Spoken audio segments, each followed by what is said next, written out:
Welcome to the Adobo Battle Showdown. Masasaksihan na kung sino ang reyna ng mga adobo. Unang kalahok, ang kusinera si Baby. Ngayon, ipapakita ko kung sino ang reyna ng adobo. At ang kanyang katunggali, si Nena. Ay naku baby, baka naman puro alat lang yung adobo mo. Sa akin, may tamang asim, dato puti. Uy, may laban. Sa aling baby at aling nena.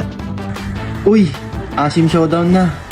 Heto na, may sisimula na ang epic na adobo battle of Barangay Masarap.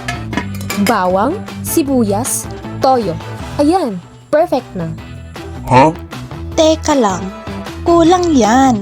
Dapat may dato puti suka para may asim na tunay, hindi pa impress lang. Grabe yung adobo ni Aling Nena. May kilig sa bawat kagat.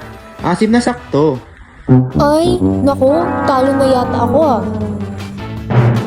Ang panalo ay Dato Puti, ang hari ng asim.